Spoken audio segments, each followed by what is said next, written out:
It is a beautiful day, cool and crisp and rainy.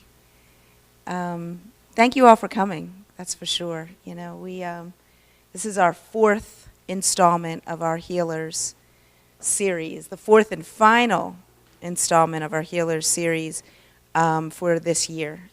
And some of you have been to all of them, some of you have been to some of them. And we appreciate you coming out. Happy Mother's Day. I'll say that. Thank you very much. And this has been a really exciting week for me and the station. On Wednesday, we announced that we expanded to FM. So we're now on 900 AM and 96.1 FM. I did overhear some people saying, I can't hear it on 96.1. So, and that's real. We have a very directional signal.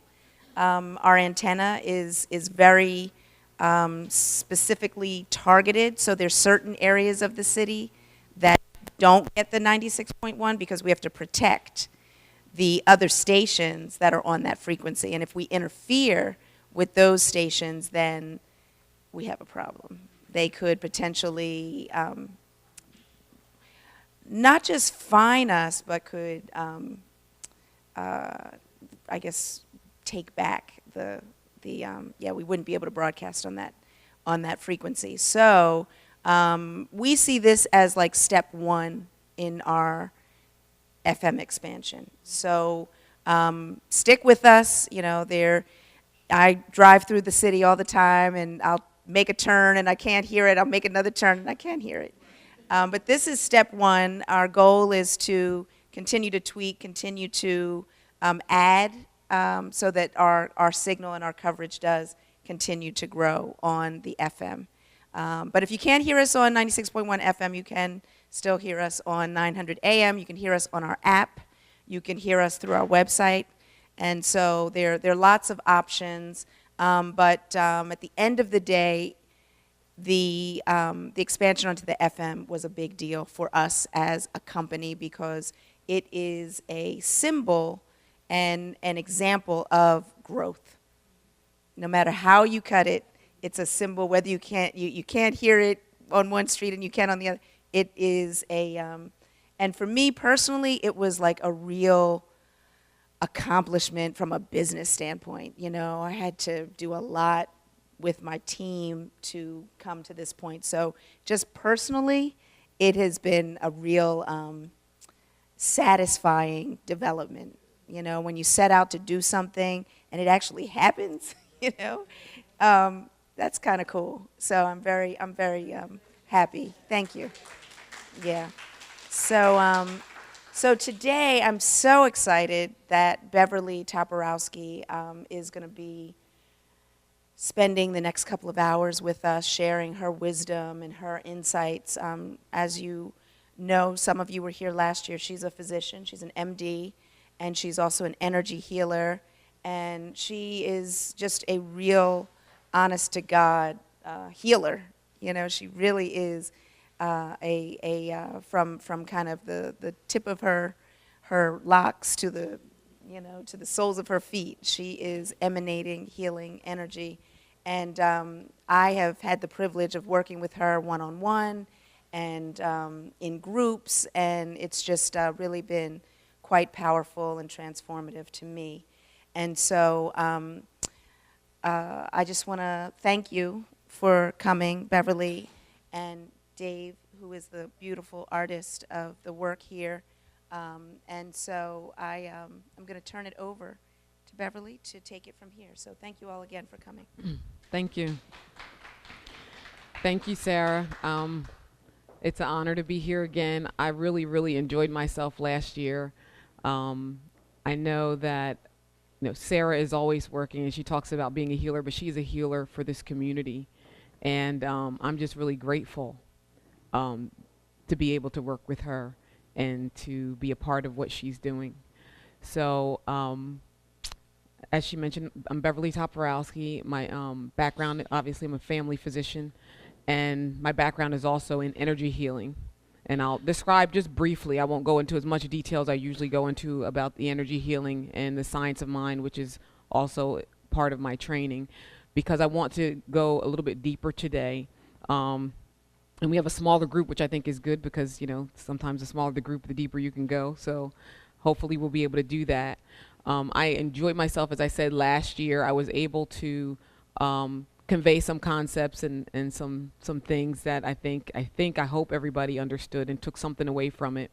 But what I realized is at the end of that session, maybe the last 20 minutes when we were doing question and answer, I felt like, we were going a little bit deeper into some other things that were interesting to me that I was learning from. And I think that we were getting into the application of a lot of what I was talking about because of the questions. And so I really want to leave more time, make it almost like a half and half, where I am going to introduce some concepts. And I do think there'll be questions because I think I'm going to talk about some things that will probably raise some questions for you. So I know this is going to be good for all of us. And so I'll just start with, again, my background's in energy healing. And so energy healing is based upon the fact that we're all energy. We live in an energy universe. Everything is energy. And so we're having this energy exchange with ourselves. Okay. And so many times you hear about the chakras and the auras and things like that. And for some people, these are foreign words, and some of you have heard of them before. But your aura is just your thoughts, feelings, emotions, your belief systems. This is your energy consciousness that projects your physical body rather than just a halo that radiates from the body. And so it projects not just your physical body, but if it projects the experience or the reality that you are experiencing. And so the chakra is the channel of perception.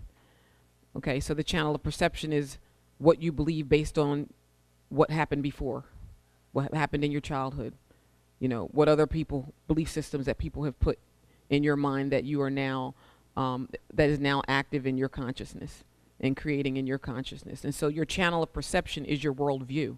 It's how you see the world. It's how you create your story. Okay, so your channel of perception can really influence the way you see the world. If you had an experience where you did not feel worthy, you did not feel like you were enough, or you believe that life is hard, or whatever it is that you may have taken on in your own consciousness, then you begin to view the world from that perspective. And so the tricky thing about doing that is, I'm studying a lot of things. I say my training is in, science of mind and in energy work, but there is an epidemic of enlightenment that is happening for many people who you will never read their books, you will never hear their names, because enlightenment is really accessible to everyone, and I'm sure you've really attended some workshops and different classes where you've met some pretty powerful people. And so this is not something that is special, and the more that we are able to understand that, the more we are able to tap into that in our own lives, to tap into what we are.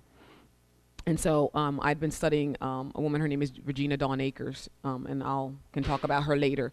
But she has some very spiritual, powerful work. And one of the statements that she says is, what I think, I see. What I see, I believe. What I believe, I experience. What I experience, I think. I'm going to say that one more time because it's a lot. What I think, I see. What I see, I believe. What I believe, I experience. What I experience, I think. So there's this loop. And we don't know where we got in or where we got on most of the time. And so it's very important for us to know that it doesn't begin at the experience, where most of us start. We start at the experience. Said, I had this experience, so it must be true. I had this experience, so this must be so. And we really want to be right about it, and we really want to have conviction about it, because see, look over there, it's happening to me. And so we really have to get into the understanding of what is first cause. And this is where a lot of the teachings in science of mind come in terms of changing your thought and changing your experience. Because the Big Bang began right here, right where you are. That's where it began. It didn't begin out here. And so we are often having the habit of looking to the other and looking at the other, looking at whatever is outside to judge our experience and to judge what is true and what is false. And so if you're looking on the outside, you're never going to get to the truth. You're never going to get to the underlying belief. You're never going to get to that creative energy that created that thing. And so the science of mind is really often uses the analogy of planting a seed. And I talked about this a little bit last year, that the seed is your thought, right? And so we have a thought, right? And we plant that thought. We plant that seed. And we nurture it with our belief. We nurture it with our energy. We nurture it with our attention. And the soil, which is spiritual law, is neutral. The soil is never going to say, don't plant carrots. No, I'm not going to grow carrots. I'm only going to grow cabbage. Or I'm only going to grow corn. The soil is spiritual law. So the soil just says, and so it is. And so when you plant your seed, which you have to be aware of your consciousness, because some seeds we don't even know we're planting. Some seeds are being planted in the background without our conscious awareness. And so which is why it's so important to be aware of the energies that come towards you, so you can know what am I planting here, you know, and that this manifestation, this plant did not come out of the sky, you know. So basically, when we have the plant, that is the manifestation, the condition, the life circumstance that we find ourselves in. It doesn't always have to be something negative. It could be something wonderful. You know, we are intentionally and unintentionally planting things all the time, you know, but it would be nice to have consciousness with what we're creating. So once you understand this loop, then you understand the creative process. And you understand that the universe cannot refuse us anything. It is the law. You can't be refused anything. So when you plant something, you know, we are that divine consciousness, that divine energy on this microcosmic, smaller level. You know, we're like God in that essence. We are the essence of God. We are diverse expressions of God. You know, diverse divine individuations of God. So we seem separate, but we're not separate. And so if you understand your power, then you know that the universe cannot refuse you anything, even if it's not in your highest good. Because we are always asking. We are asking with our consciousness. We are always asking. Whether you know you're asking or not, you are asking. Okay? So far, everybody with me? I can ask that because it's a small group. All right. Okay. So I'm subject to the law of my own choice. That's basically what it comes down to.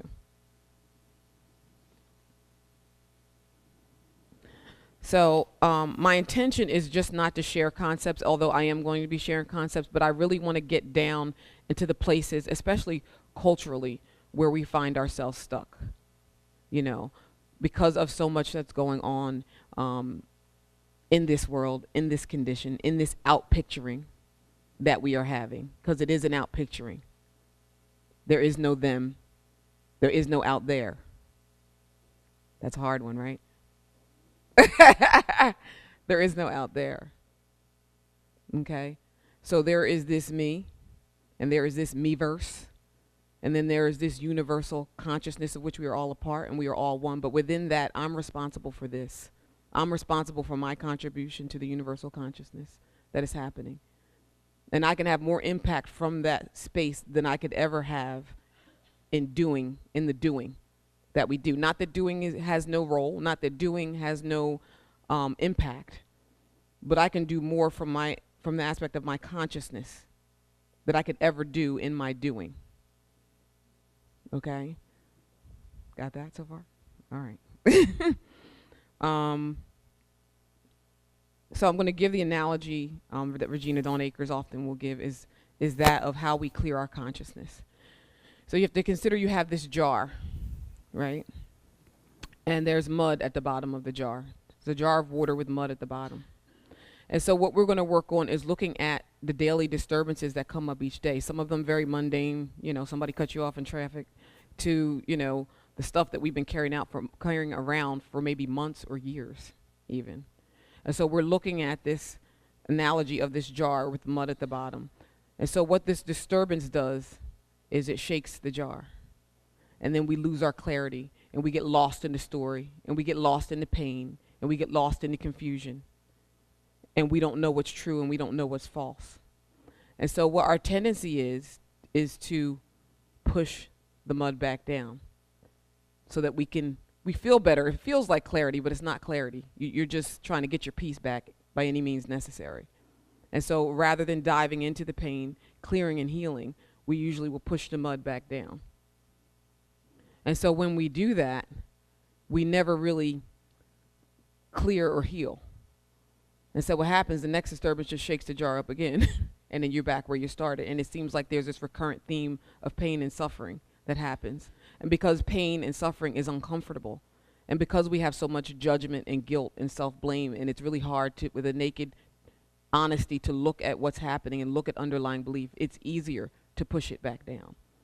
And so when you push it back down, basically you're back to the beginning, okay? Square one. So what happens, what the choice is when the disturbance comes up, and you know it's a disturbance because your peace is gone, and your mind is going, and your ego is very active, and you're arguing, and you're defending, and your ego is becoming the lawyer about why this is true and why you feel this way and all these other things like this, is we have the choice to scoop the mud that is floating out.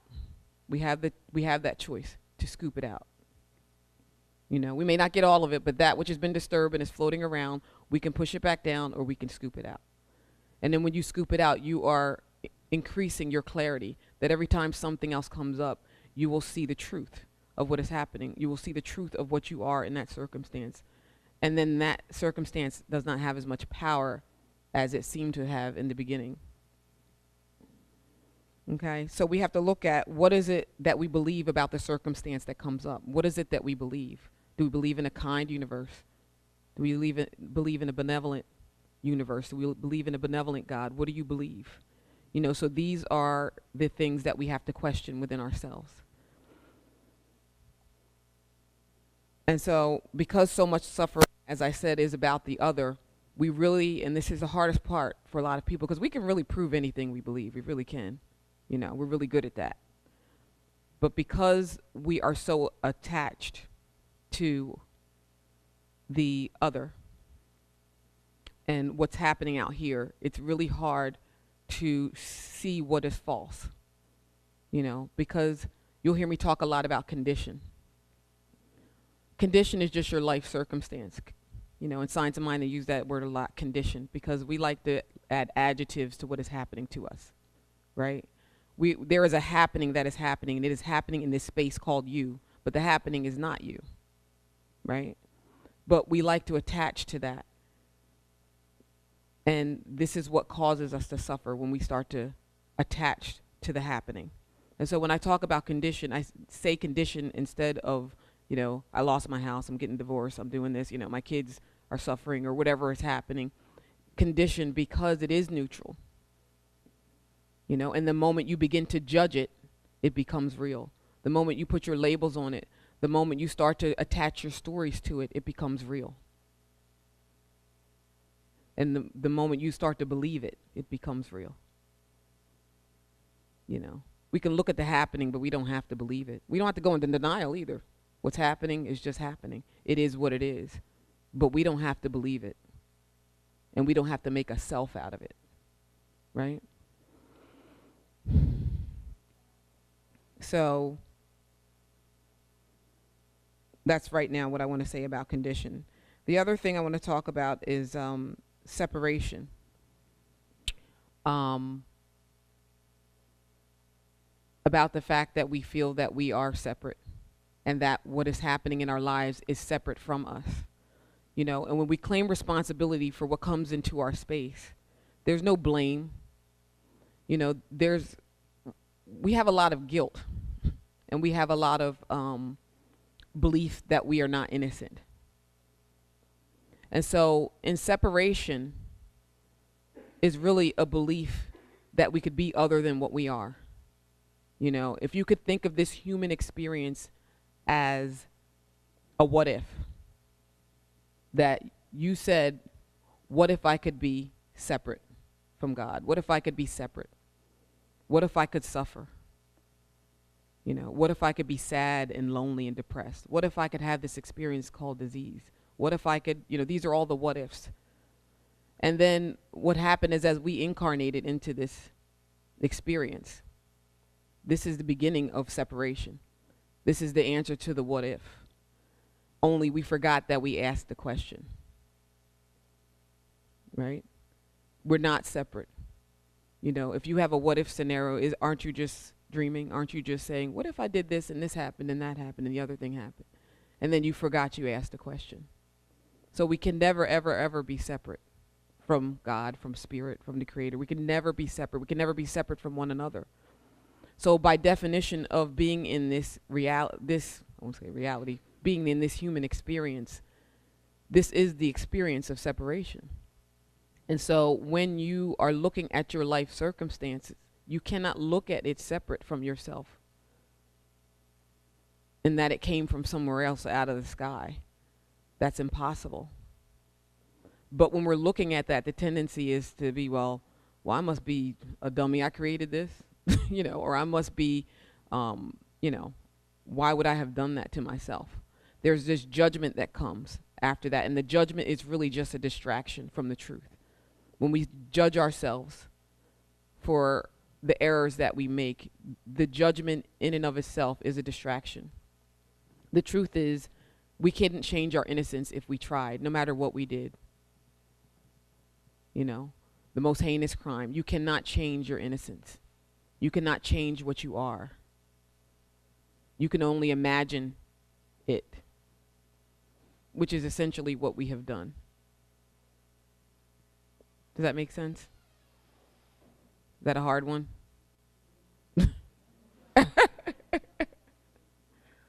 Okay. So that's the myth that we want to dispel today, is that you can't change that. You cannot change what you are. Okay?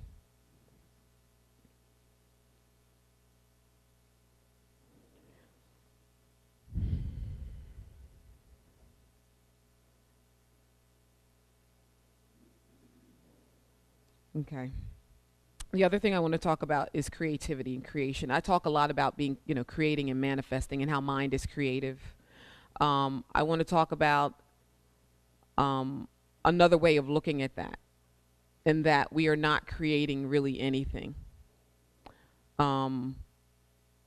We really, at any moment in time, we're either in resistance, we're resisting our good, or we're accepting it. We're allowing it. Those are the two states. You're in resistance, or either you're not in resistance. And when we're not in resistance and we experience abundance, love, joy, all these wonderful things, we say, look what I manifested, right? And so the manifestation is really just your natural state. You're allowing it to be. So even in healing, we're allowing our natural state to be. That is really what healing is. Because there's really nothing to heal. You can resist your wholeness and your perfection and your health. You can resist it. And when you allow it, that's when healing occurs. And then you have to understand that healing, by definition, goes way beyond physical healing. Because for some people, healing may actually be releasing the body. That might be their healing.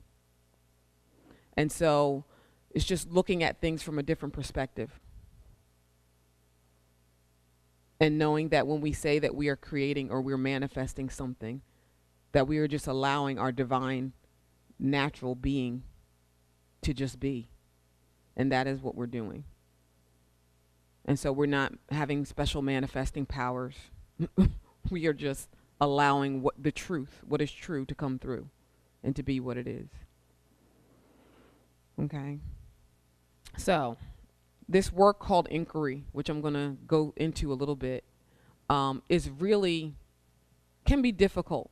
When we're looking at this, especially from the cultural perspective, when we're looking at questioning what it is we believe to heal culturally, it could really be difficult, because there's so many distractions that get into the way, and there's so many judgments that get into the way, and there's so many stories that hold so much power for us that get into the way. it's hard to believe in the law of attraction and that this outer and this other can be illusion when the pain is so deep and the wounds are so deep. So I'm going to go into inquiry. I'm going to show you what it's like to do inquiry on yourself about some very basic things. And then we can get into some stuff that's a little bit tougher to get into.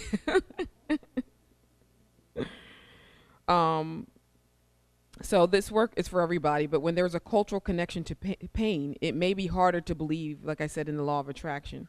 So we begin to feed our pain. We begin to feed it like it's our baby because it becomes our identity.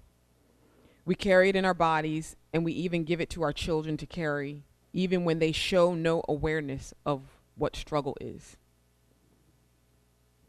They were born without bondage consciousness, and we give it to them before someone else has the chance to burst their bubble.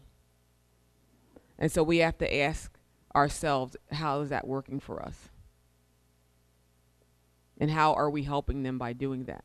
If they don't have bondage consciousness, celebrate. Celebrate that they don't have that energy, that oppressive energy in their consciousness, in their space. And so we need to, again, as we look at the difficult things that we have to look at, that we look at what we've been through, that when we look at history and heritage, and this is not self-blame because this is where the ego is going to go, that it's our fault. That's where the ego goes, right? So you have to be very careful when you're doing this work because it's slippery, okay? So we again go to the what I think, I see, what I see, I believe, what I believe I experience, and what I experience I think. We have to apply that to everything, right? Okay. Because we can be right. You know, we can be right about what we want to be right about. But then you just have to ask, is that serving you? Because the thing that you're right about will be your experience. So I don't want to be right about anything that's going to cause me misery, pain, and suffering. I don't want to be right about that. And so we have to ask ourselves, you know, how important is it to be right? Right?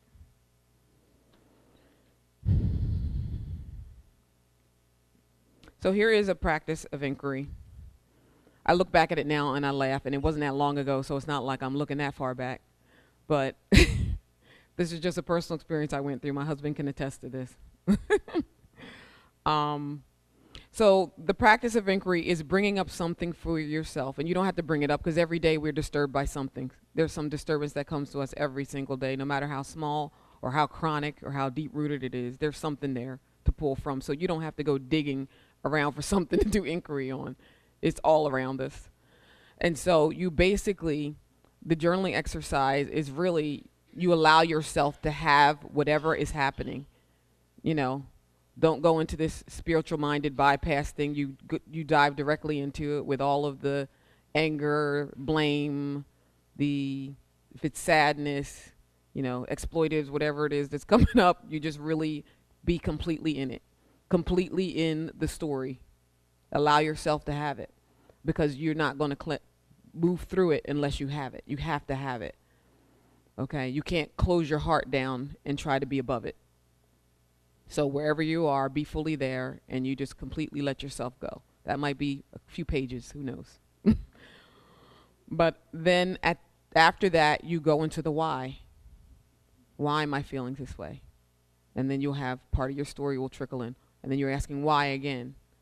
And then you'll have an answer for that. Your mind is very tricky. You have a lot of answers. Why? And you just keep going deeper until you go into the belief, the underlying belief that is behind that.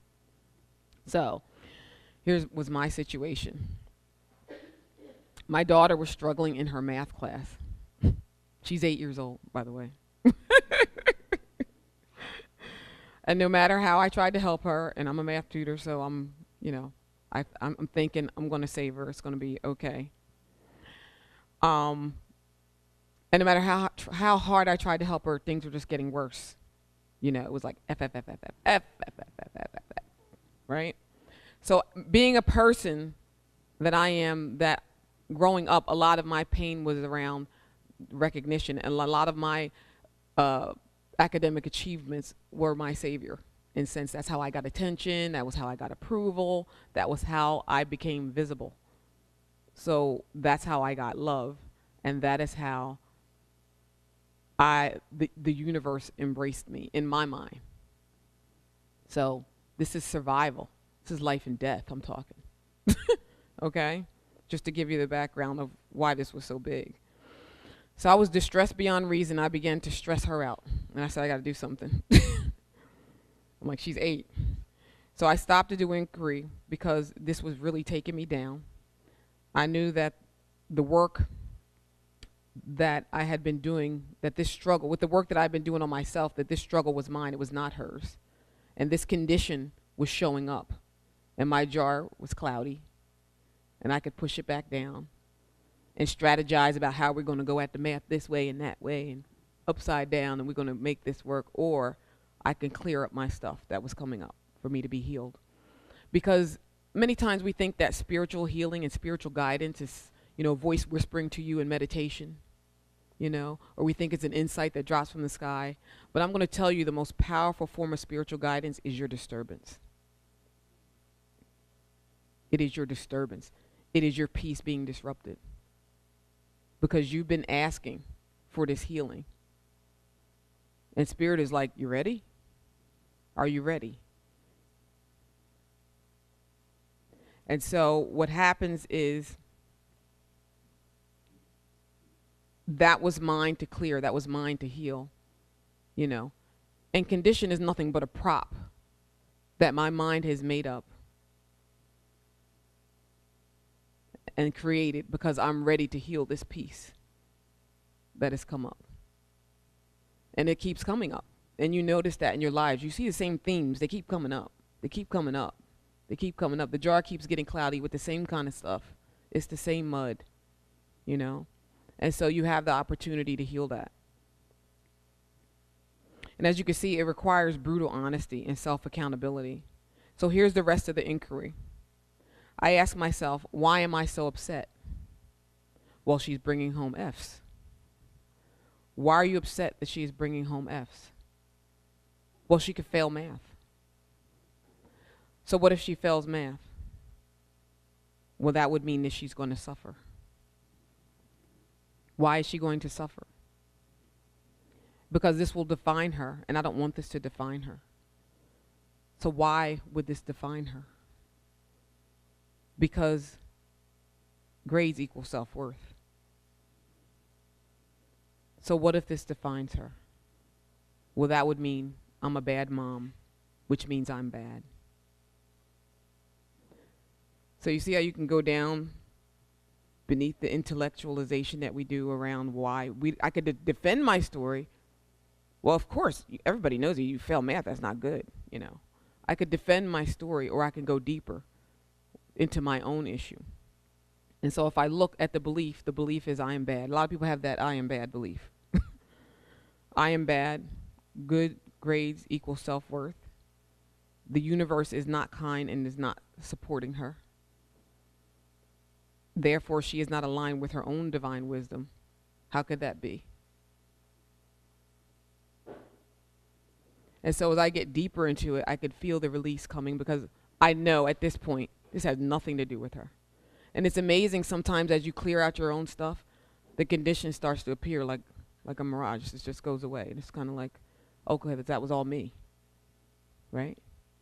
What I think I see, right? What I think I see. Now, I could have just said, she's having a problem. Let's go get 50 tutors. I'm going to put her in Kumon, which is a program for young kids that are struggling with academically. And so this was my issue. This was not her issue to heal.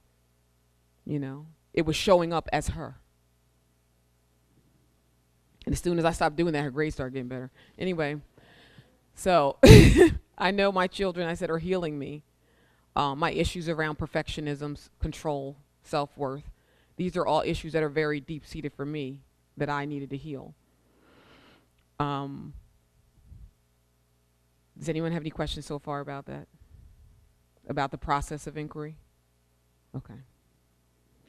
And so another example, this is not exactly inquiry, and then I'm going to go into the inquiry that is more of a cultural piece for us. My oldest was diagnosed with a genetic disorder, and like any mom, I lost it. Then I looked at the beliefs that were making me suffer. And I'm mentioning this because it's the beliefs that make us suffer. It's not the circumstance. It's not the condition. Nothing can make you, it's what you do and hear about that that makes you suffer, right? You can have the most horrible thing happen to you. It doesn't mean anything unless you start processing it, interpreting it through your channel of perception, and now you are in hell. You are suffering, right? So I was judging her condition and its meaning in her life. This is day one of finding out. I judged her as mine, knowing full well that she is the expression of the divine just as I am, and that she is not mine. I was writing the script of the life challenges ahead that she would have. I was injecting fear into the medical follow-up that we had not yet even had yet, that we would be subjected to. And a peer of mine who obviously does spiritual work said to me, "Whose child is this?" Stopped me in my tracks. I was like, okay. Because, we, first of all, a lot of times with children, we think that's me. That's little me running around, right? And we think that's mine, that's my child. And it's like, do I not think that the universe knows what it is doing? It's a very deep place to go with yourself, because children open you up in a way that nothing else can, right? So this question silenced me, and I just stayed in meditation and prayer and just the remembrance of what I am. It's like you always have to bring yourself back to that. What am I? Rather than getting caught up into the condition or whatever it is that is presenting itself to you in your life. So, what if we looked at every disturbance as a means of purification of freedom? Like, I could be free today. I could totally be free of this right now if I choose to. Like, I don't have to perpetuate it. And so when we look at our triggers, we cannot make the triggers that involve race any different than any other trigger. It's not different. It's not special. It's pain. Pain is pain. Can we get on board with that? That pain is pain. Right? So the perception of struggle is mine to heal regardless of what it's about. It's mine to heal. When I watch the news and I get all flailed up, it's mine to heal. Right? No matter what happens to you, it's yours to heal. Why? Because it's happening in you. It's not happening out there. It's happening in you. The pain is happening in you. The struggle is happening in you. Because there is no out there.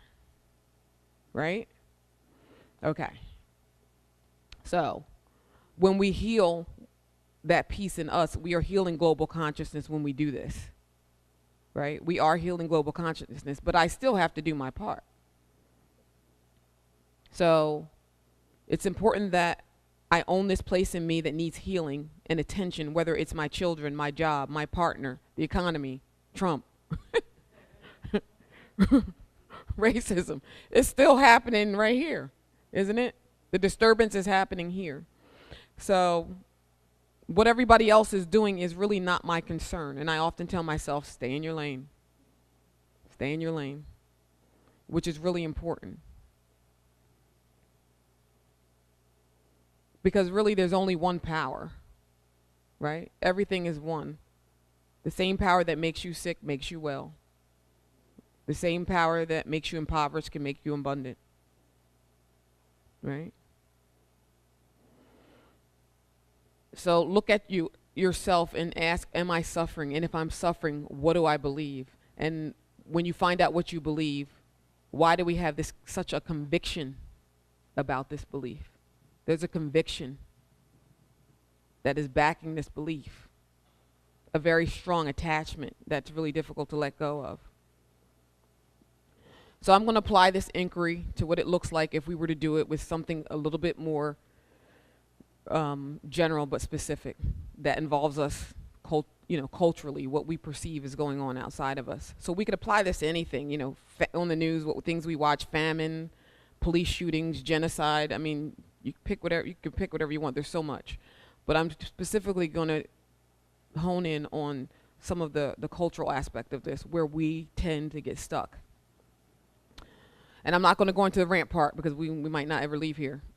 so the so I'm going to begin from, after you go off about whatever it is that I've seen on TV. So I'm watching the news. Another black teen is shot by a cop. And of course, I'm triggered. My pain is very active. And here's how the inquiry would go. I am so enraged, and I go into the rant. Why? Because they don't care about us. We don't matter. Why don't you matter? My life is not worth what other people's lives are worth, so my life has no value. Why does your life not have value? So what I've done here is I've touched an area of pain which has triggered me and touches on my beliefs about how I feel about how the world views me. How I think the world views me is a reflection of how I think God views me. Do you understand that? Does that make sense? When we're children, who's God? The first experience that reflects itself back to you is your parents. And when you're in the world, what the world reflects back to you, that is our experience of God. Because we're all one. There's no separation. Right? So the underlying belief is God does not value me.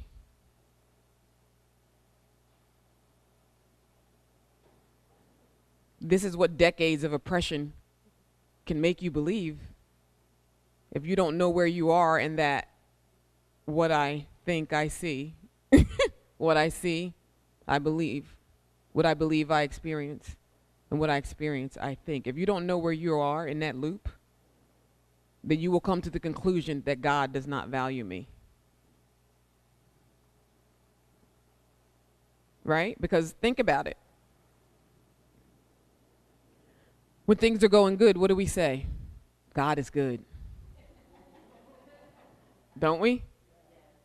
Because the world's treating us really nice right now. Right? And when things go bad, why is God punishing me?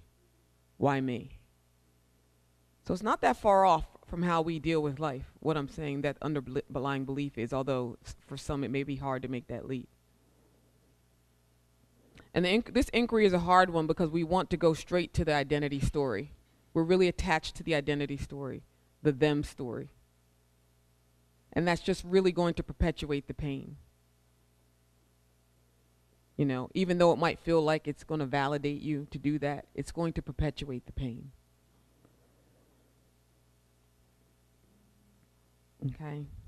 All right. So I'm going to open up a little bit. Does anyone have any questions? Not necessarily about the process, but even around something you feel that this might be hard to apply to, something that this might be hard to go into.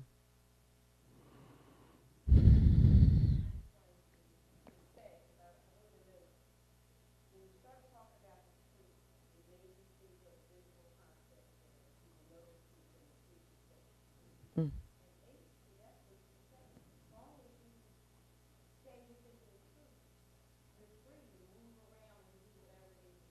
Mm-hmm. Mm-hmm. Mm-hmm.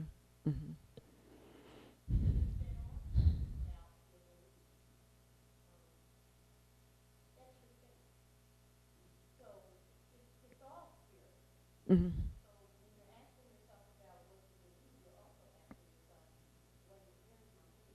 Mm-hmm. Mm-hmm. Yeah. Yep. And so spirit can speak to us through tragedy. And immediately, a lot of times, we'll go into a victimization mode kind of thing whenever tragedy is happening.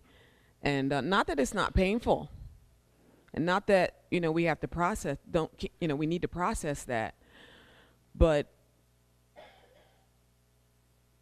we can't see what's unfolding. We can't see what's necessary for anyone's healing.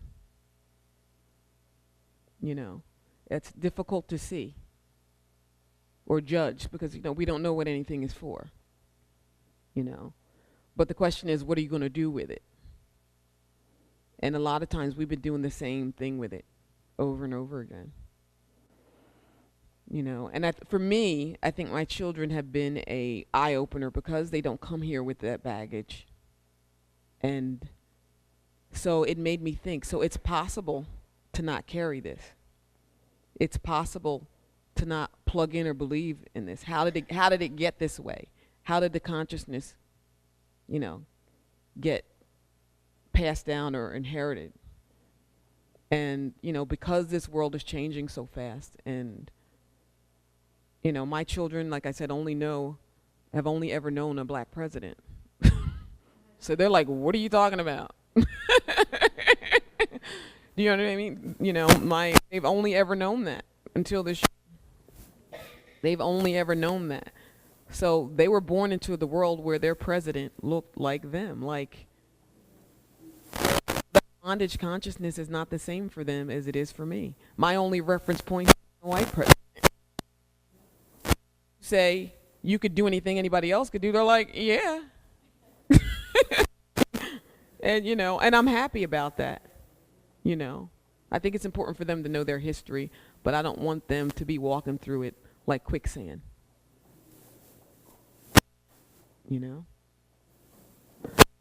Anybody else? Questions?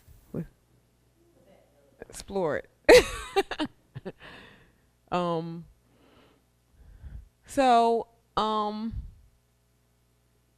I had the experience with my daughter of we used to live in a Plymouth Meeting, and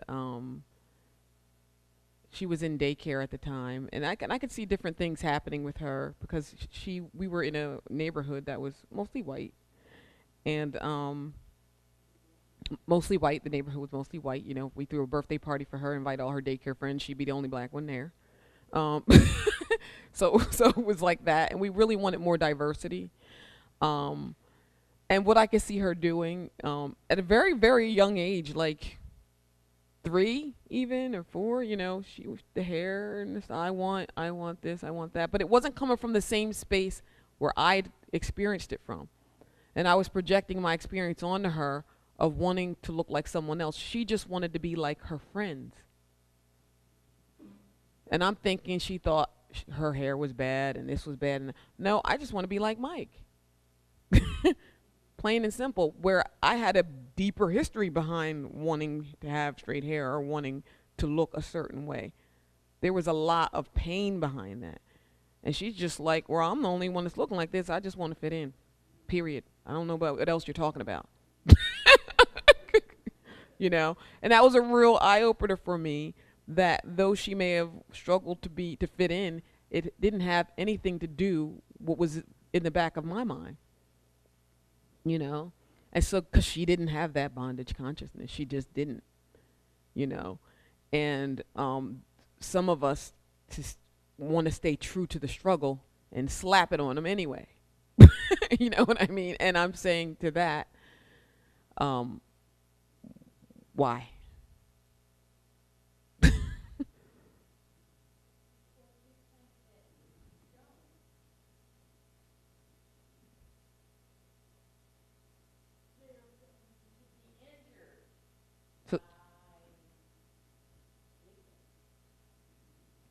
And what would that look like?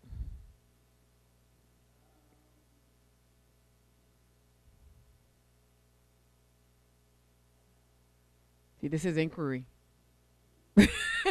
This is inquiry.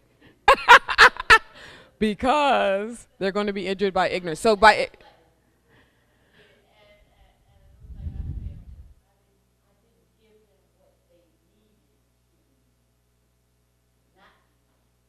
Mhm.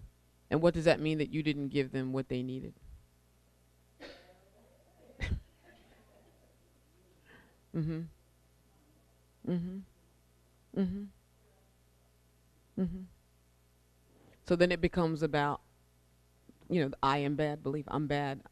I didn't protect them. I didn't do this. I didn't do that. It becomes about, you know, you, which is what it's about.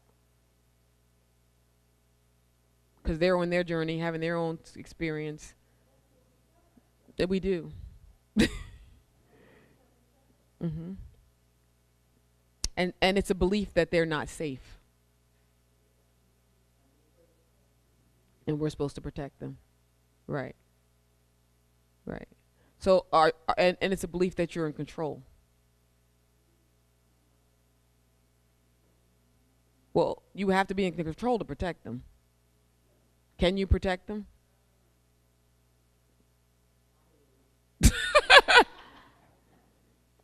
I'm going to make sure this and this and this and this and this does not happen to them.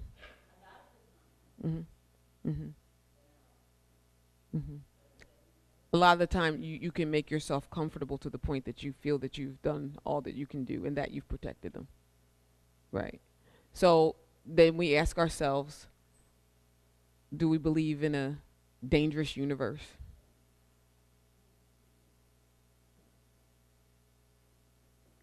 What are you protecting them from? So there's danger all around.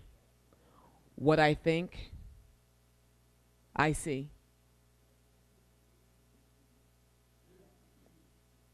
And then when it happens, we go, see, see, see, I knew it.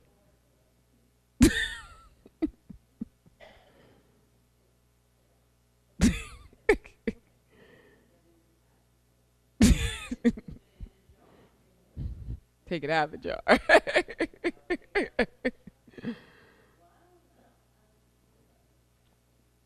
Okay, but that's inquiry. That's inquiry. Yep. Mhm. Okay.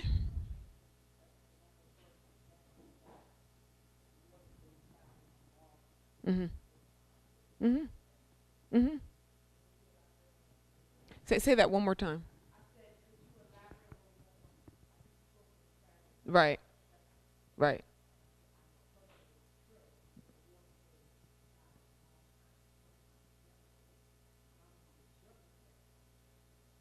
Okay.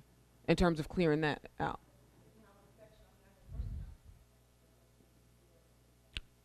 or how the tragedy affects you if you don't, if you, right.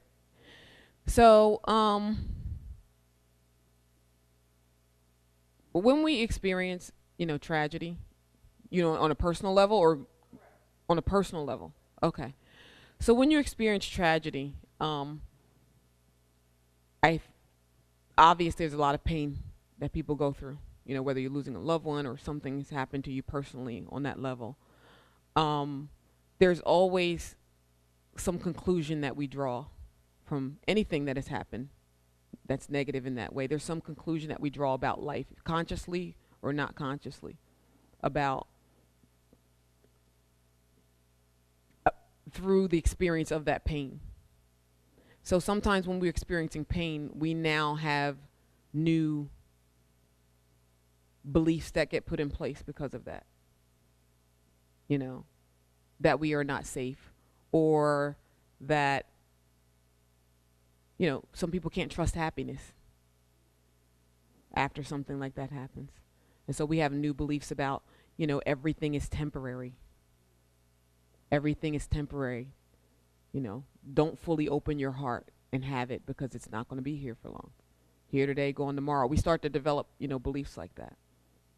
And while it is true that everything changes, and nothing really stays the same, we know that things change, and there is that temporary nature. Um, as we get into those beliefs, we don't fully experience life, and we start to really only half allow ourselves to have experience. So we can't fully experience joy. We'll experience like 50% of it and say, "Now I'm not going to fully open up and just have this and enjoy it, what's here right now." And then when it comes to something negative that happens, we give it all our attention. We give it everything we got, you know. And rather than looking at and saying that this is an experience that is happening in my space, this is an experience. It's not what I am, it's not who I am. I'm eternal. I go on, everyone goes on. You know, we transition all the time. We transition all the time. We look at death like that transition is special. We transition all the time. If you're moving from your 20s to your 30s to your 40s to your 50s, right? And so we're always transitioning. We're always experiencing birth and death that has nothing to do with the physical birth and death, right? And we make that other transition something else, you know. And I think because we do that, we come away with different beliefs. Like, I can't fully bring my heart to open to life, to the cycle of life, to the cycle of everything, because everything has a cycle to it. It can make you appreciate it. Oh, yes. Absolutely. Yes. Right.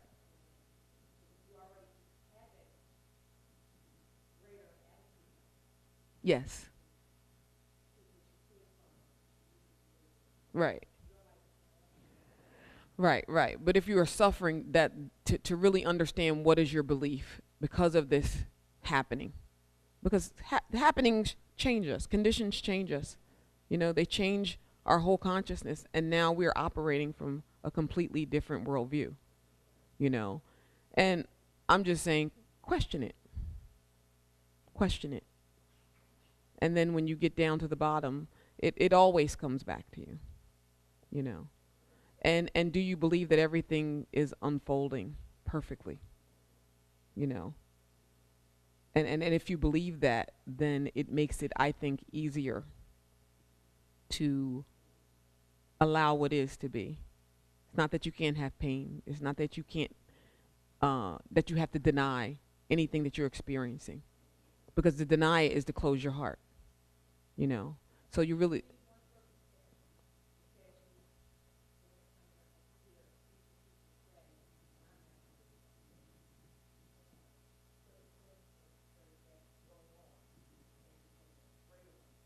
mm-hmm, mm-hmm.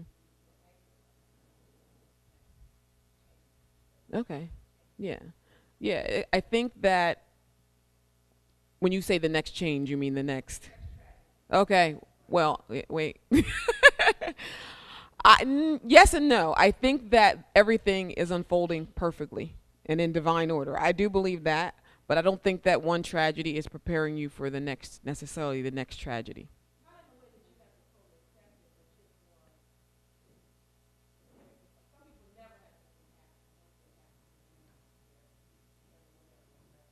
Uh huh. Right.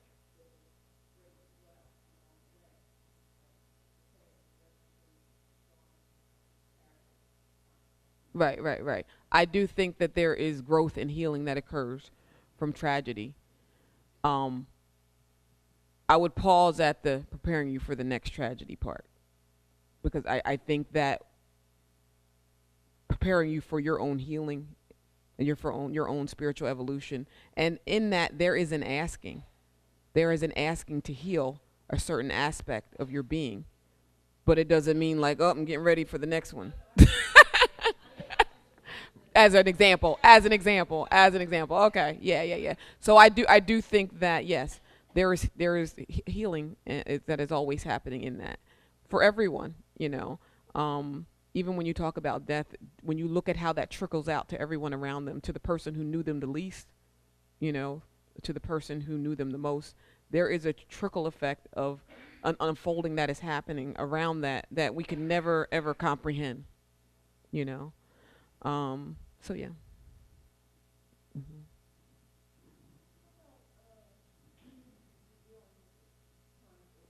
Mhm. Mhm. Mhm.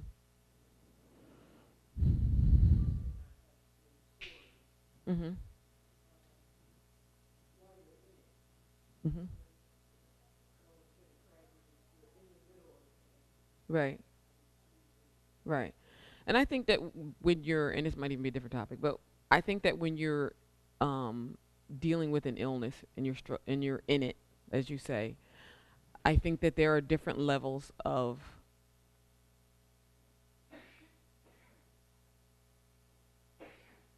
how would I say, to opening to it, you know, opening to it and having the experience. A lot of times I think we stay longer in experience, or we stay longer in the negativity of an experience when we resist it, even if it's pain, even if it's physical pain. The first thing that we do when we have pain is we tense up, right? That's the first thing that we do. So there is even a way to be with um, illness or pain or bodily discomfort, that there are always levels of letting go deeper into it. There's a book that's really good. It's called Who Dies? And it's really about life. It's called Who Dies? I think his name is Stephen Levine. But it's basically about life. I actually just read it and I'm like, this is not about this, it's about life. But it's talking about who dies in the sense that how we, interact with life, as I was saying before, opening your heart to whatever is happening in this moment, and seeing where there is resistance, because the resistance creates, a heightened sense of disturbance or pain, or whatever that is.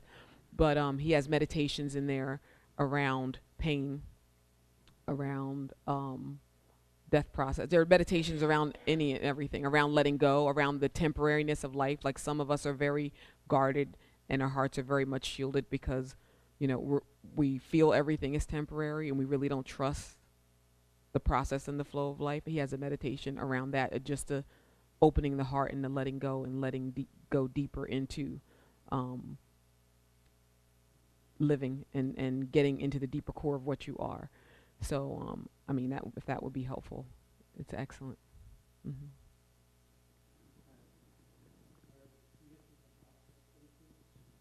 Regina Dawn Akers. Regina Dawn Akers is Acres, and she has a site called Awakening Together. And she wrote a book, which is awesome. It reminds me of Course in Miracles. I know some of you familiar with Course in Miracles. It reminds me of that. And the book is called NTI, which is, it sounds like, and I was telling Sarah this earlier, I said it sounds like a super religious book, but it's not. it's called The Holy Spirit's Interpretation of the New Testament. And I took the class and I was thinking, the what? It's amazing. It is amazing, and it is not, and not that that would disturb anyone, but I'm not really attracted to religion per se. I'm more into the spiritual nature, and I anything that is spiritual, I love it. Even if it's under the tone of religion, I don't really care. But that title didn't attract me.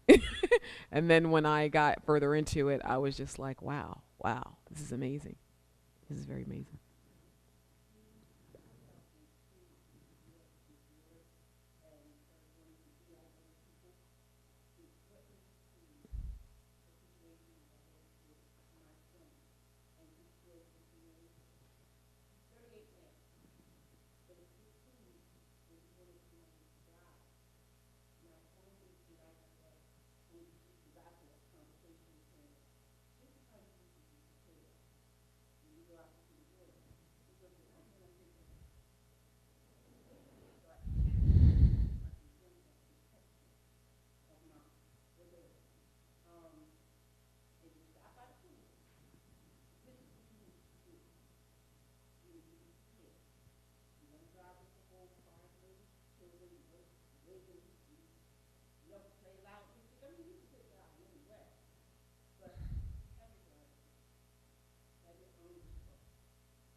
I think, and this is a good question, because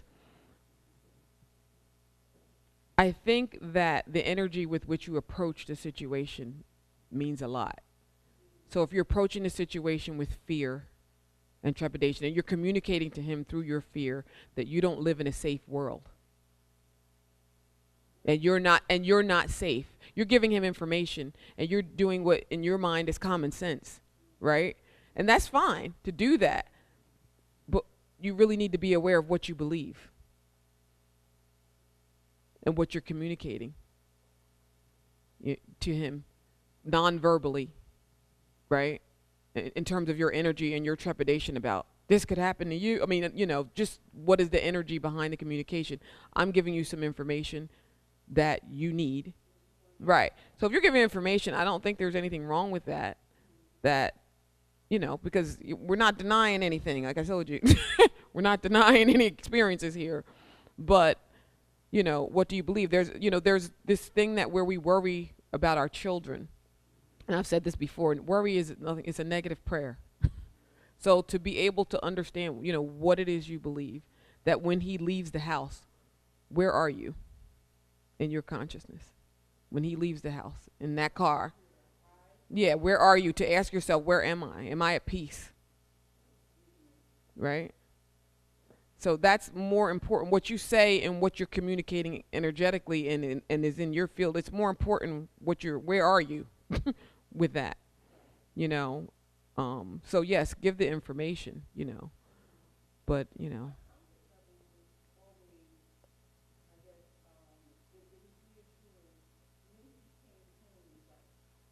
yeah,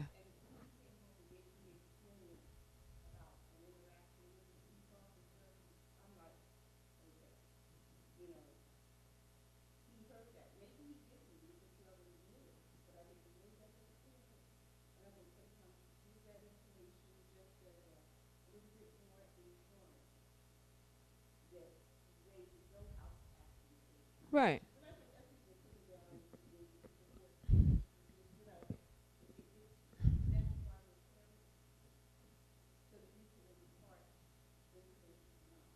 right, yeah, yeah, I mean,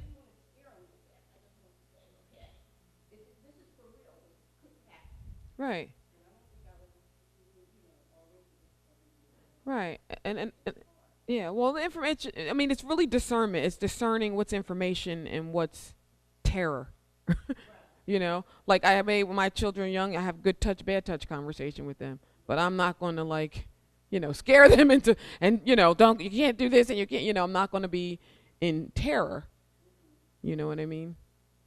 And so, yeah. So I think that's the difference between this. It seems subtle, but it's yeah, but it's not. Sure. Hmm.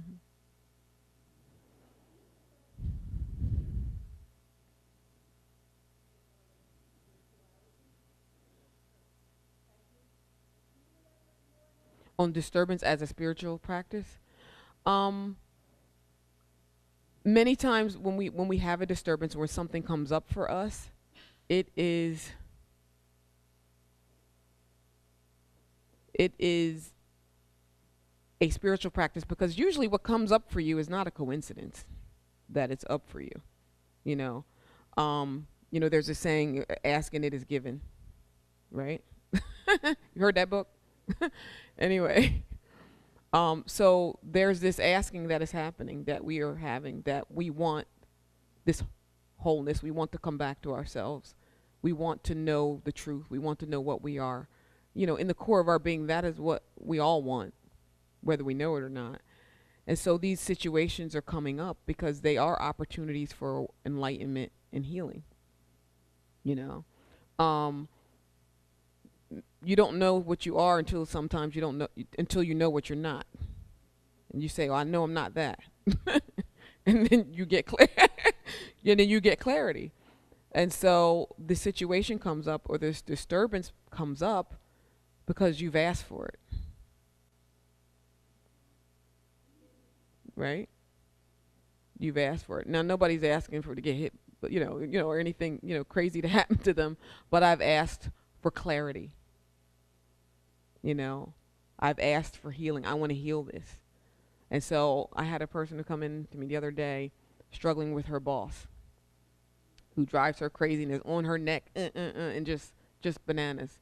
And I'm talking with her, and so we did inquiry. I just did that for the first time, I think, with her. And she really got into how unworthy she has always felt, and how, in that background voice of whether you're competent or not, and just a lot of those little voices that we have. And she it began, and this was not even in the forefront of her mind that this was had anything to do with what was going on. And I'm like, this is a good thing that this is coming up, you know. I mean, this had disturbed her to the point that she went on disability leave just to get away from her mom. I mean, it was bad. And so, that happens a lot. People go on disability because their boss getting on their a lot. but, but you really have to ask, why is this in my experiences? Why is this here? What is this situation saying to me? It's saying you're not worthy. You don't know what you're doing. You're a knucklehead. You're incompetent. You're so and so, right? And you, right, right. And so what you have to do is turn it around and look in the mirror and say those things to yourself, because that's exactly what you're saying. And that person is just following your script. Yeah, they're following your script. They'd be like, I didn't write the script, you did. Yeah. But the consciousness of that, yeah, is so clear. And the next time you see that person, you're like, you don't even see any of the rage and the anger. I mean, if you really get it, you're like, thank you. I got it. I'm done with this. I'm done with this. Thank you. Or you could just stuff it back down, quit your job, and meet her at the next job.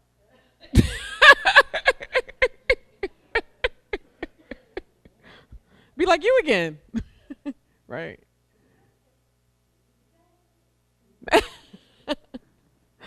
Hmm.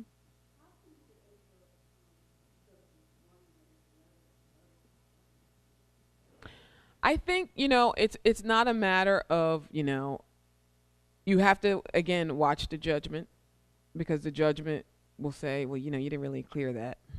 The judgment is really a trap, and it is a distraction. So there are opportunities. The opportunities are endless. You don't get it this time, it's sure enough's coming next time. So that's why it's a wonderful spiritual practice to do, because it never ends. It is all day. I mean, if you did this at the end of your day, you sit down at the end of your work day or end of your day and just contemplate, what was a disturbance for me today. When so and so said something to me, I felt, or something went wrong on your job, or you felt an attitude, or somebody rubbed you the wrong way.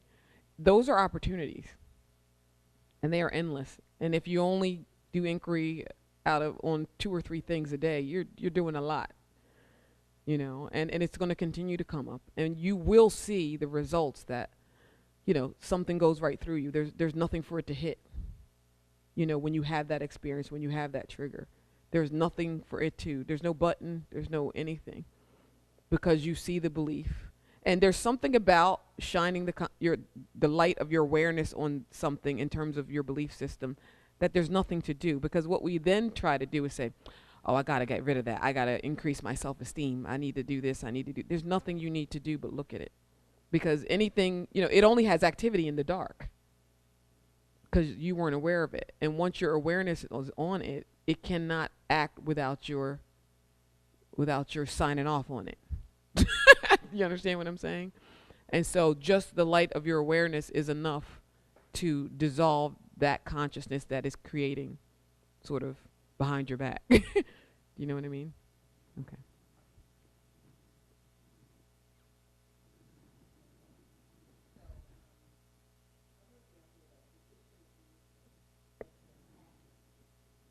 Hmm.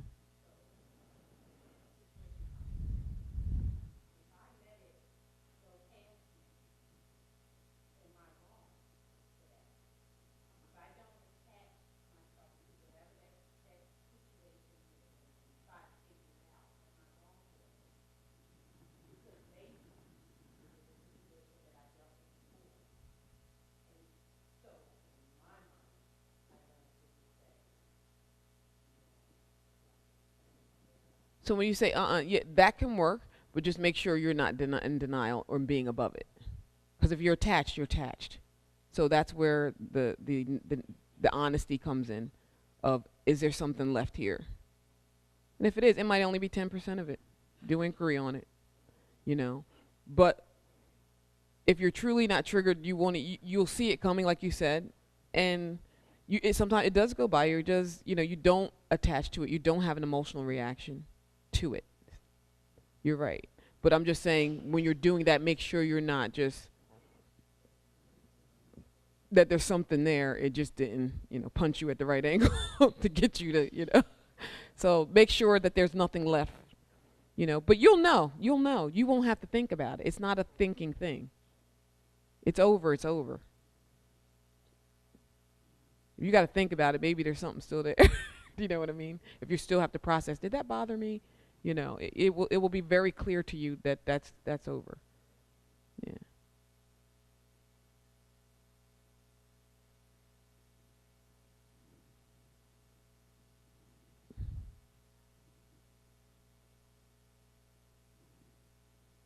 Anything else? Where are we? Okay. All right. So, is there any other questions right now?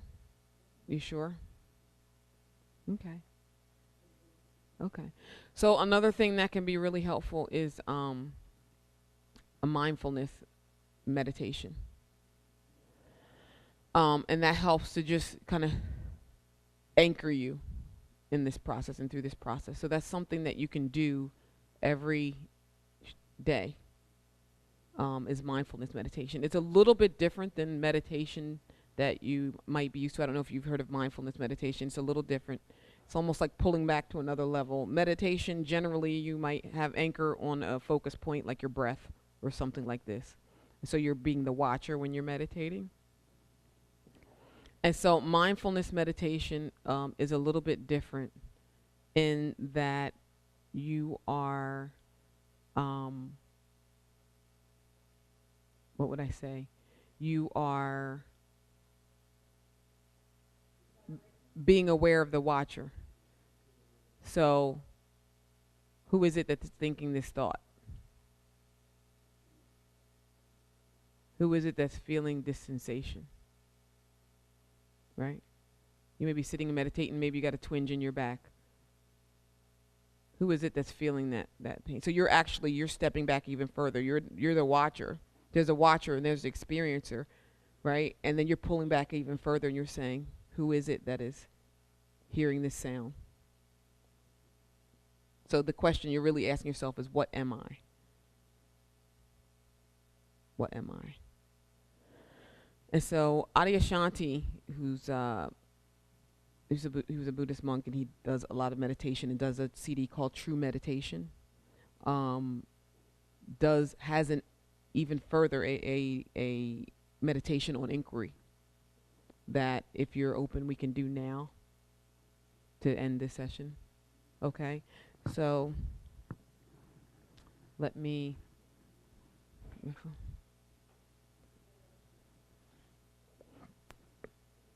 I'm not sure if I have my cue.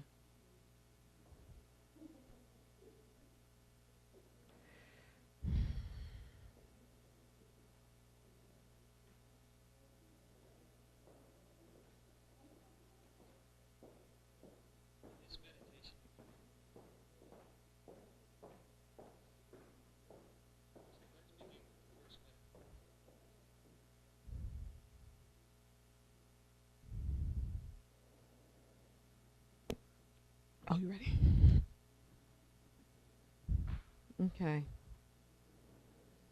So everybody can just get comfortable and sit in a position where you're comfortable in your chair. Get started. Okay.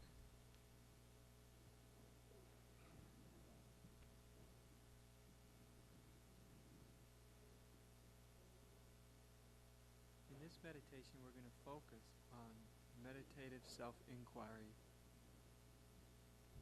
And I call this meditative self-inquiry for a very specific reason. In this meditation, we're going to focus on meditative self-inquiry. And I call this meditative self-inquiry for a very specific reason. First of all, because it's meditative, which means that in order to inquire in an effective way,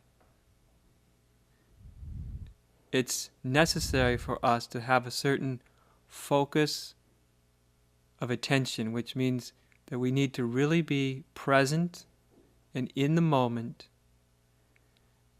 and focused on experience rather than thought.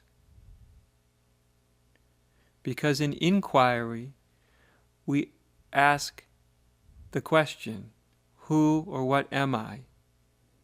And it's very important to realize from the very beginning that this question is not meant to be answered in the mind.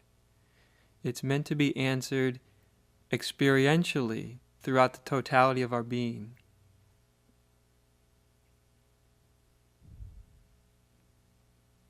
So first we'll just allow ourselves to enter into the state of meditation, a state of relaxation, of ease.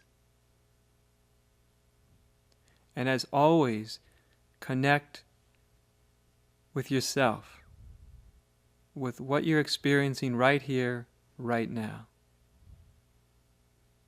without trying to change it, without trying to alter it. Feel yourself, feel your environment.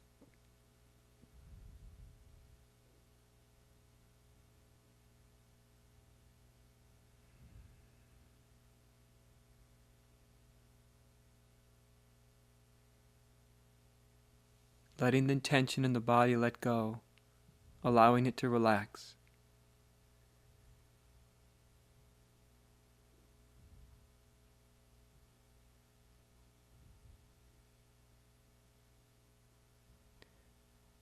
Now, the most important element in meditative self-inquiry is knowing how to ask the question. Knowing how to introduce the question into the silent mind, into the core of your being.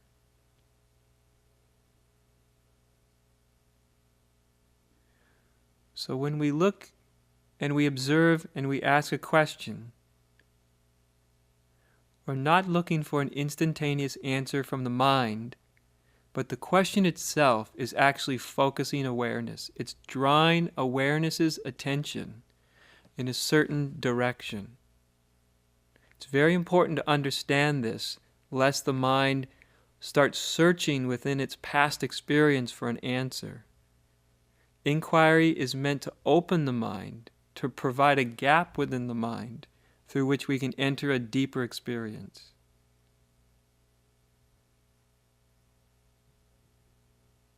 So in order to find out who and what we truly are, we first look at what we're not. We first look at what we assume we are, what we have been taught that we are. And we start with the most obvious and elemental parts of our experience. So the first one is thought. Most human beings find themselves, find their identities in thought. Most people think that they are who they think they are, whether they think they're good or bad or worthy or unworthy, deserving or undeserving. These are all thoughts in the mind. And so for most human beings, their identity, their sense of self, is actually being generated by the mind. This sense of self that's generated by the mind is what I call the false self. It's a sense of self that's simply generated through the movement of thought and conditioning. So when we start to look at mind, which is nothing but thought, we start to notice that there is thought. Thought moves in the mind. And the assumption is that you are your thoughts. That somehow your thoughts tell you about yourself. But when we start to explore it, you start to notice that there is thought. And there is also awareness of thought.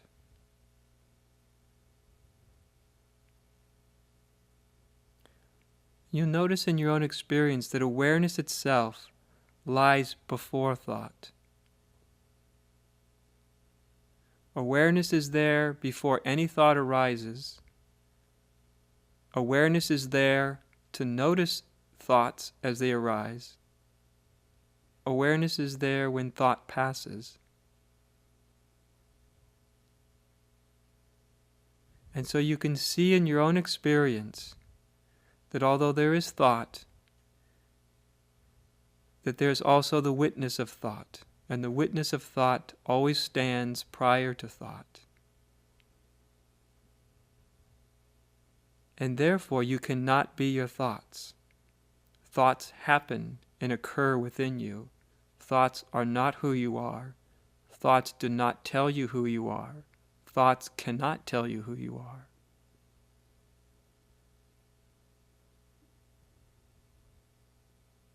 When we look at feelings and the various sensations in the body, to have a human body is to have feelings and sensations. So there are obvious feelings and obvious sensations running through your body right now as I speak. Your attention may be drawn to different feelings or different associations, different places in your body.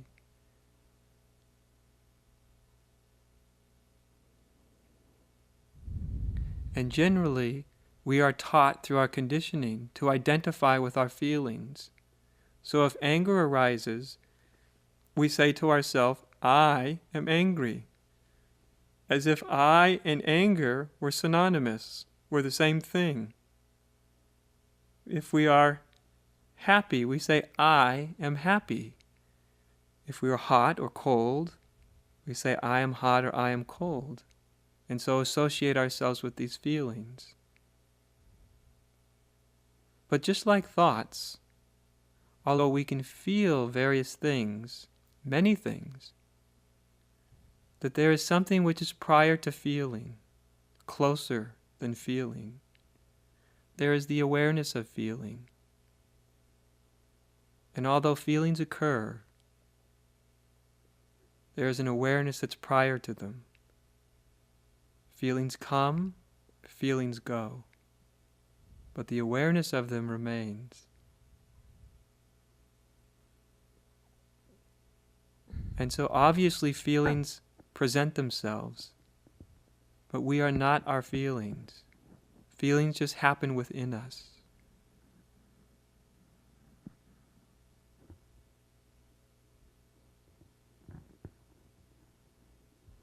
We also find that minds, human minds, have beliefs, a whole array of beliefs.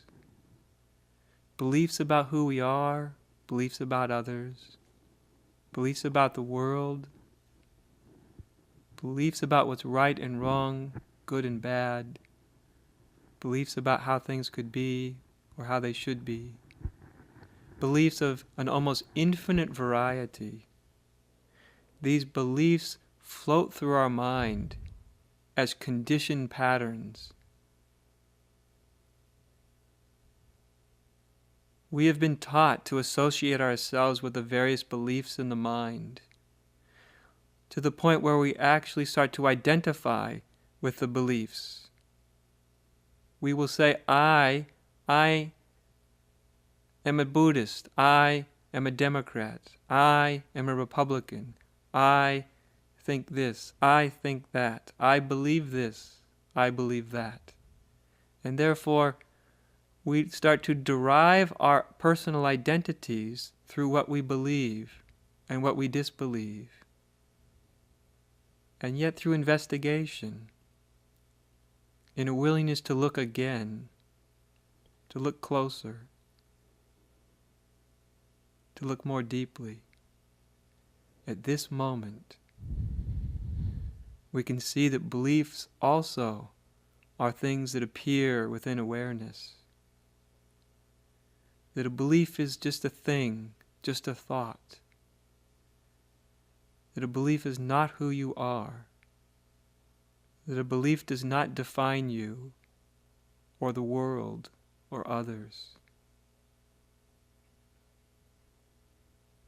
And so, while the mind derives its identity through belief, in truth, belief is simply a pattern of conditioning that flows through mind.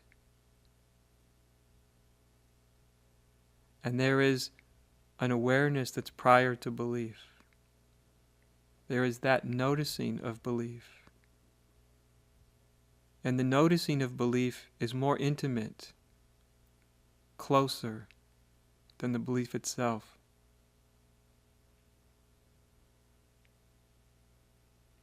And so we start to realize in our own experience that we are not what we believe. Beliefs do not define who we are. Beliefs are something that's witnessed by consciousness.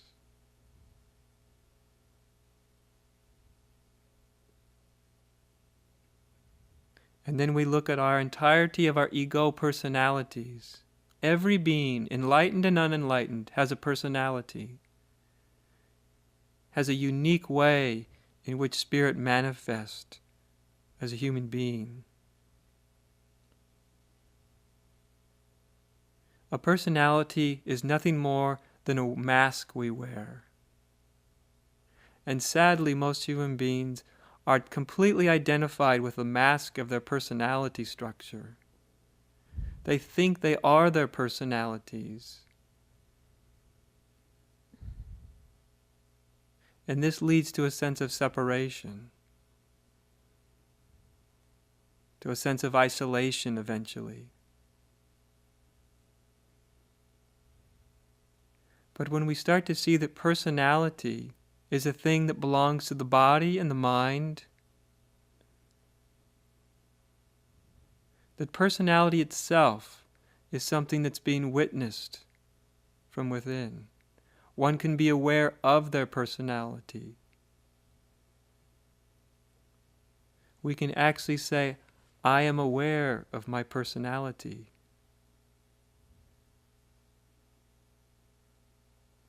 And so this means that personality is something, is an object that we are aware of. And as an object, we, or you, stand prior to the personality. The awareness of personality stands prior to personality. And so while there is personality, while there is ego, through investigation, you can begin to see and experience that you are not your personality. You are not the ego.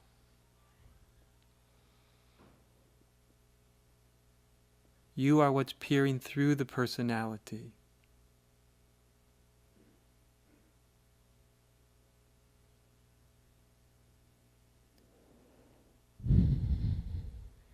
In the ancient tradition of Greek theater, this is where the concept of persona came from.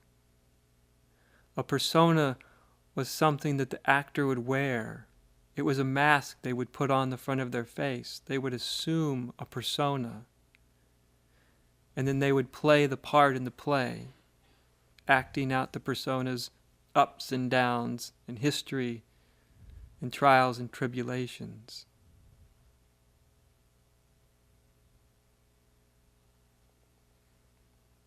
And so today, we have this thing called a personality or persona. And we've forgotten that the original meaning of persona was something that we wear, something that we peer through. And we have forgotten all about our deeper spiritual nature and identity. We have been taught that our personality or persona defines who we are. But this is as silly as putting on a mask at Halloween and then thinking you are the mask.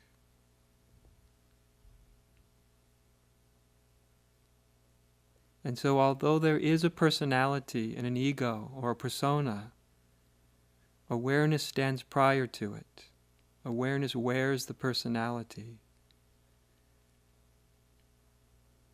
And so we start to see that we are not our personalities, although they exist.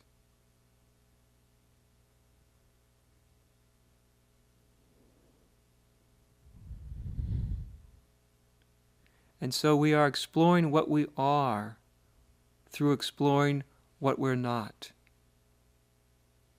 Through looking at our assumptions, through looking at everything we have identified ourselves to be, and seeing that in each and everything that we identify ourselves as, that there's actually something that stands prior to it, something that stands before it. There is always awareness of thought, awareness of feeling, awareness of persona, awareness of body, mind. All these things are objects of perception, objects which awareness perceives. None of them tell us about the perceiver.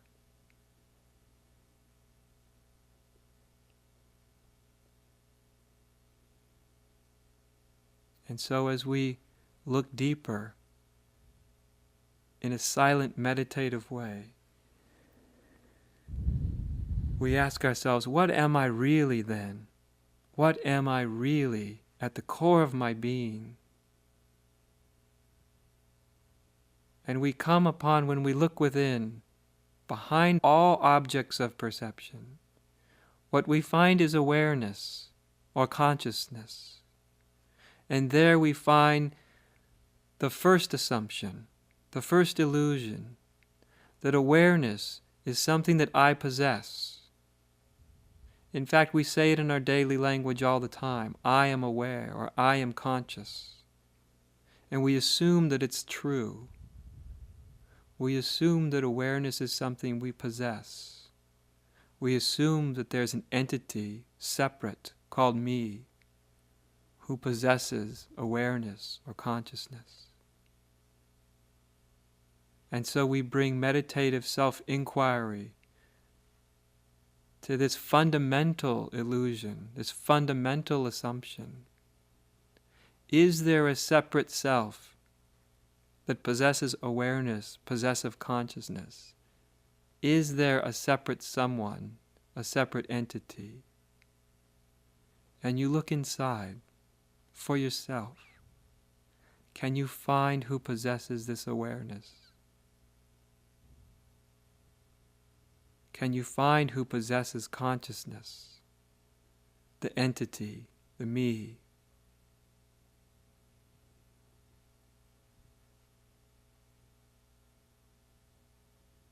And as we look inside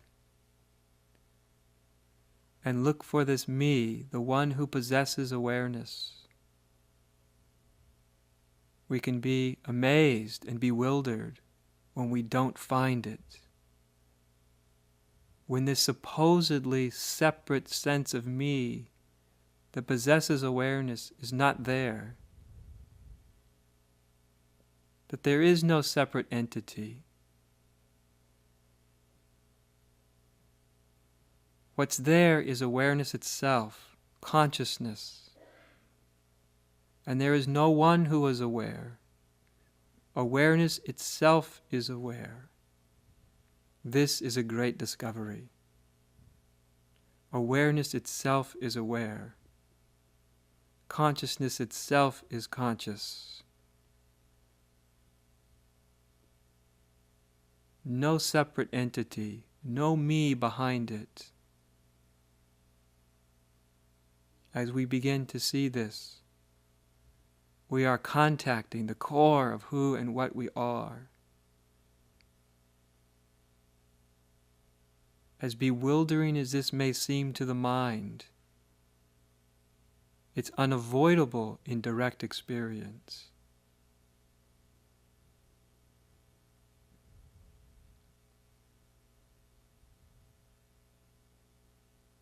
As we let go of this belief in a separate identity and realize ourself to be the underlying awareness, it's always been there, always been watching, always been waiting for you and I to come back home, to come back to what we really are, to rest within the seat of our own deepest nature, to realize ourself to be awareness itself.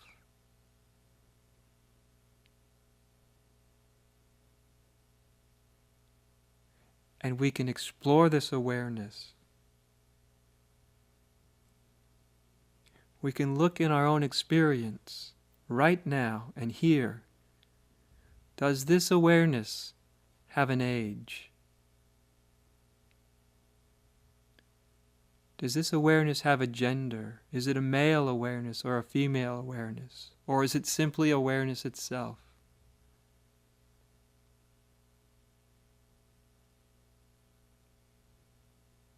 Does this awareness have a limitation? Can you find the beginning of it or the end of it?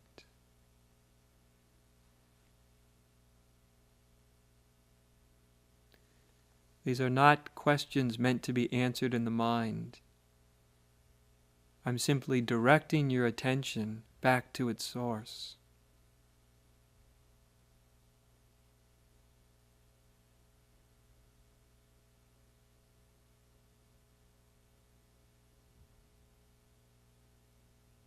We are simply investigating, each of us for ourselves, what's our true nature? We have been taught and we have been told that this realization is difficult, that to wake up from the separate me identity is hard and takes years.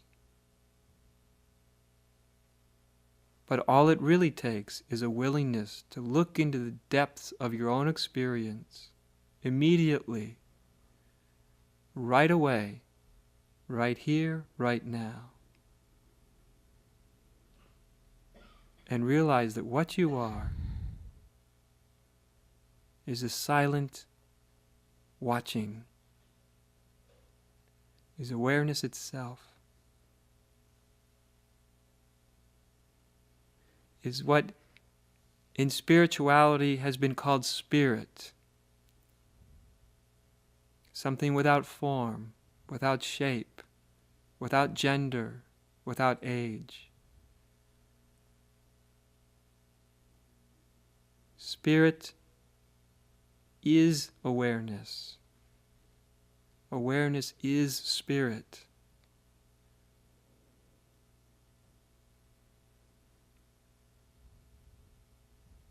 It's always been so. It has always been who we are. This spirit awareness has been wearing the mask called you and me.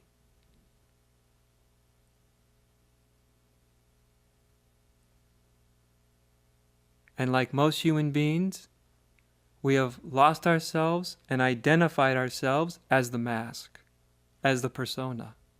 We have played the part of the character to such an extent that we have identified ourselves as the character, as the persona. But this inquiry is an opportunity to wake up from this trance, to realize what you've really known in the heart of your own heart.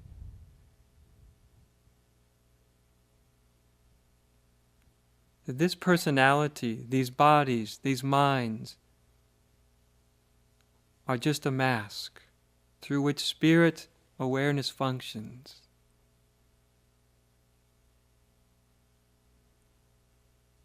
And through this investigation, wordlessly, silently, feeling into the truth of what you are. The flash of recognition can dawn on you, can dawn within you, and you can realize that this awareness, this spirit, is what you are now, what you've always been. You don't earn it, you don't cultivate it, and you don't maintain it. It is what you are. It is also what your neighbor is, what your friend is, what your enemy is, what your lover is. It is the core and heart of all beings. And so, therefore, is not personal, does not belong to anyone. This is the one spirit, the one awareness that functions through all form, that takes all forms, that appears as all form, while always remaining in the heart, in the deepest center, formless.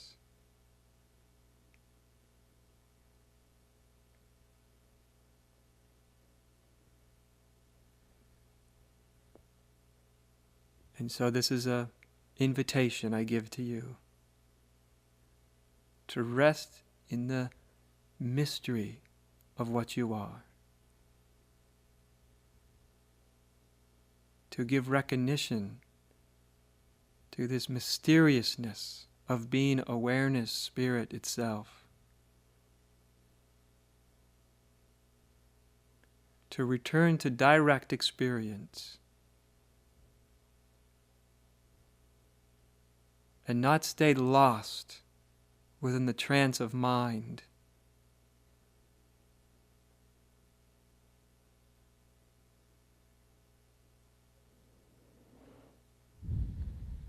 This recognition is our inheritance. It's what we were born to realize within ourselves and realize within all things and all beings. It's available to everyone, everywhere.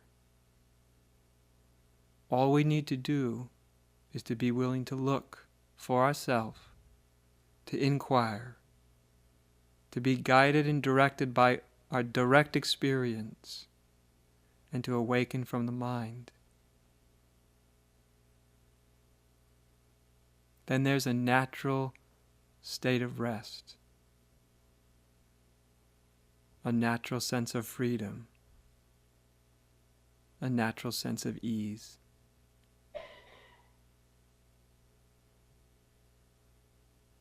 And we can be consciously what we've always really been.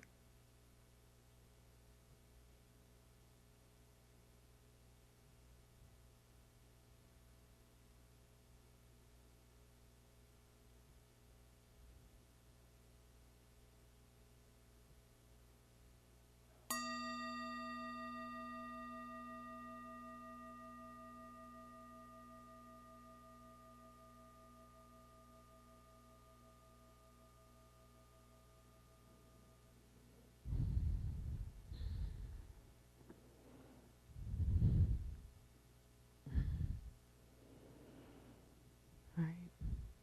Everybody slowly come back to the room. How was that for everybody? Okay. All right. Thank you.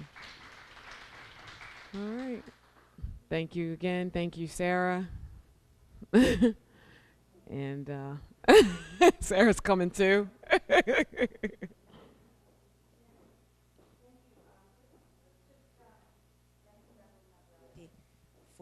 For today's healer session. Thank you.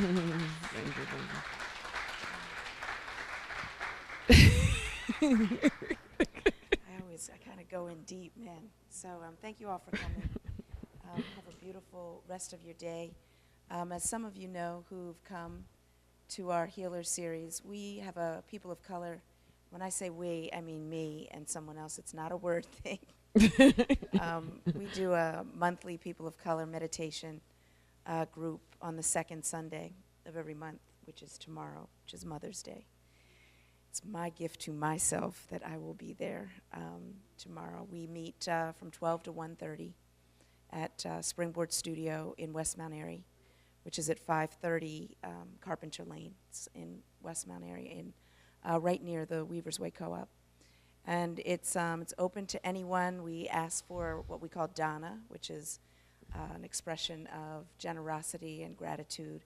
It's just a free will offering, whatever you feel like offering. We are also doing a day-long meditation retreat on June 24th. We're bringing in a teacher from New York. Her name is Dara. I'm forgetting her last name, but Dara. And that'll be from 10 a.m. to 4 p.m. And if anybody is interested in getting information about our meditation group, please, there's a email list out there, and I'm going to ask them to separate it from the regular Word email list, so that if anyone wants to be a part of our email list serve for the meditation group, I can include you so you'll know what kind of stuff we're doing with the meditation group. I have some of our meditation groupies here. And, you know, one of the things, and I'm going to put you on the spot a little bit, while I was listening to Beverly share, the first time I engaged with Beverly was around, it was like almost like a book discussion group, The Power of Now by Eckhart Tolle.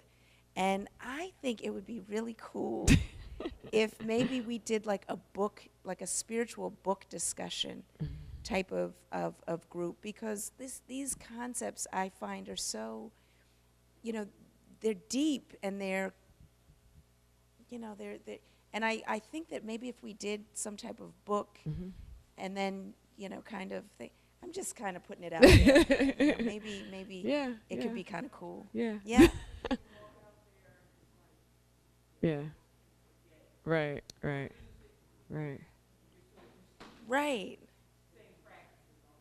And these Right. books, I mean, Beverly is regularly, I mean, she's like regularly recommending books to me that are really powerful, and I just think it would be really cool if we had, you know, a group that could, you know, meet regularly, do a book discussion, and, you know, put it into practice. So just throwing it out All right. there. Just throwing it out there. But, Sounds good. yeah, enjoy the rest of your day. Maybe I'll see you tomorrow at meditation. If not, have a wonderful Mother's Day. And just trying to think. Oh, Thursday we're doing a cool event at Relish. So stay tuned for that on Word. We're doing a thing about middle-class black neighborhoods. It's in partnership with an organization called Next City. And then on the 22nd, we're doing a partnership with WHYY called Courageous Conversations, which is about race. It's actually WHYY, Word, the American Bible Society, and Philadelphia Media Network, the Inquirer Daily News, and Philly.com. And so that's going to be at WHYY on the 22nd of May. And then on June 3rd, we're doing our wellness festival at Park West Town Festival. And that's going to be kind of our community celebration for the FM expansion as well. So we hope folks will come out for that. That's June 3rd at 52nd and Jefferson from 12 to 4. So lots of cool stuff in the Word world. Again, thank you. Thank you. Thank you. Thank you, Dave. Yeah, enjoy the rest of your day. Namaste.